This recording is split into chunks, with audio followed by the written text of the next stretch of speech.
आज मैं डिटेल में आपको बताऊंगा। बहुत से लोगों को हमने बताया पी शॉट प्लस कैसे किया जाता है, और मेरी बहुत वीडियोस में मैंने बताया कि उसको एनेस्थीसिया दिया जाता है और क्यों दिया जाता है और कहाँ लगता है, पेनिस जो है अंदर से कैसे दिखता है, और आपने कहाँ कहाँ पे किस चीज़ का ध्यान देना होता है। एक और बहुत इंपॉर्टेंट बात, मैंने कहा कि इसको डॉक्टर क्वालिफाइड जो उसकी सर्जरी करता हो उसी से कराएं।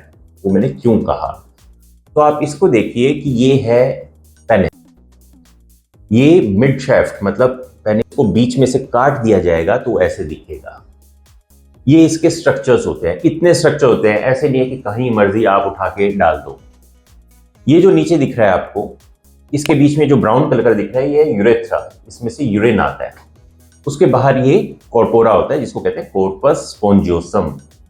इसमें इरेक्शन आती है, लेकिन हम पी शॉट प्लस इसमें नहीं दे सकते, क्योंकि अगर आपने इसमें दिया और यूरिन के रास्ते में गया तो इन्फेक्शन करेगा, पेन करेगा, यूरिन में ब्लड आने के चांसेस है।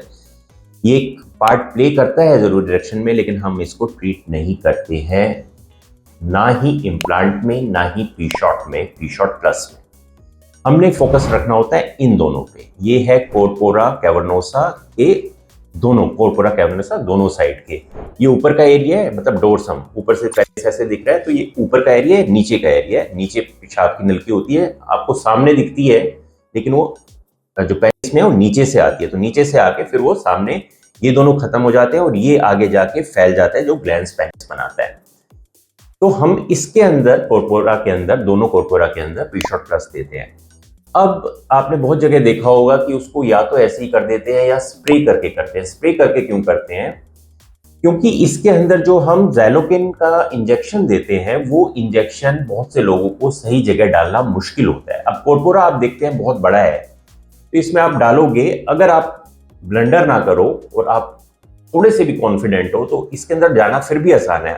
आपने नीचे का अवॉइड करना है, इधर जा सकते हो, ऊपर नहीं जाना, साइड से जा सकते हो। लेकिन बहुत चांसेस होते हैं, जो बहुत डॉक्टर डरते हैं डालने में, वो सुपरफिशियल डाल देते हैं और ये बहुत पेनफुल होता है।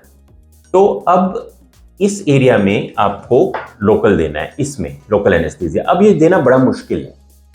अगर आप स्किन पे स्प्रे करते हो तो स्किन जो है वो स्किन तो सुन्न हो जाती है, लेकिन ये नीचे अंदर का एरिया है पेनफुल है। इसके अंदर नर्व्स होती है, नर्व सप्लाई होती है। तो आप इसमें जब तक स्प्रे नहीं कर, जब तक इसके अंदर दवाई नहीं डालेंगे सुन्न करने की, तब तक वो पेनफुल रहेगा और पेशेंट ठीक से कभी नहीं करा पाएगा। आपको 12 इंजेक्शन देने हैं पी शॉट प्लस में लगभग।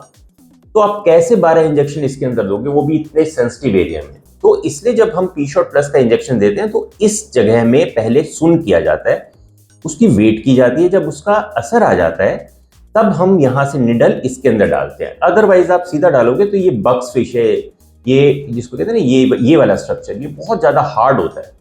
इसमें बहुत ज्यादा पेन सेंसेशन आती है मरीज को जब इसको, इन दोनों को पियर्स करते हैं, ट्यूनिका एल्बुजिनिया का और साथ साथ डीप फेशिया को, यानी बक्स फेशिया को। तो ये बहुत पेनफुल होता है। इसीलिए मैं बार बार कहता हूं कि पहले आपको ये बाहर का एरिया सुन करना पड़ेगा। स्किन पे स्प्रे करने से कुछ नहीं होता। स्किन पे स्प्रे इसलिए करते हैं लोग क्योंकि या तो वो डॉक्टरों को एक्सपीरियंस नहीं है, टेक्नीशियन लगा रहे हैं। अगर वो इस एरिया में कहीं गलत जगह इंजेक्शन लगा दे तो वो कॉम्प्लिकेशन कर सकता है। मान लो वेन में चला जाए या फिर यूरेथ्रा में चला जाए, क्योंकि ये दवाई है, सुन करने की दवाई है, तो उसके रिएक्शन हो सकते हैं। ऐसे नहीं कि आप किसी आर्टरी में डाल सकते हो, आप आर्टरी में डाल सकते हो, आप नर्व में डाल सकते हो, आप वेन में डाल सकते हो। इसलिए डरते हैं, इसलिए बाहर बाहर स्प्रे कराते रहते हैं और पेशेंट को एक पेनफुल एक्सपीरियंस से गुजरना पड़ता है। दूसरा ये है कि जब ये सुन नहीं होता, आपने सिर्फ स्किन सुन की, अंदर गए तो बहुत पेनफुल है, तो उनको एकदम से पुश करना पड़ेगा एक साथ बल्क में।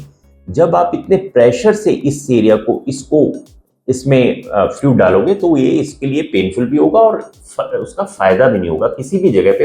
इसको ऐसे समझो, अगर आपने कभी इंजेक्शन लगाया है तो अगर आपके जब इंजेक्शन लगाते हैं तो आपने देखा होगा कि नर्स बड़े स्लो से इंजेक्शन लगाती है। अगर आप उसको फास्ट लगाओगे तो इस एरिया में, जो कि इतना सेंसिटिव नहीं है, कितना ज्यादा पेनफुल होता है, रेडनेस आ जाती है, स्वेलिंग आ जाती है और कई कई बार यहाँ पे वो वेन हमेशा के लिए डैमेज भी हो जाती है, चाहे कुछ भी दिया जाए। इसीलिए इस एरिया में जब भी आपको पीआरपी देना है, चाहे वो सेफ है, लेकिन आपने थोड़ी थोड़ी डोज में देना है। इतना उसको मौका देना है कि वो यहाँ से डिस्पर्स हो जाए। बहुत तेजी से डालोगे तो पेशेंट को बहुत दर्द भी होगा और नुकसान भी हो सकता है।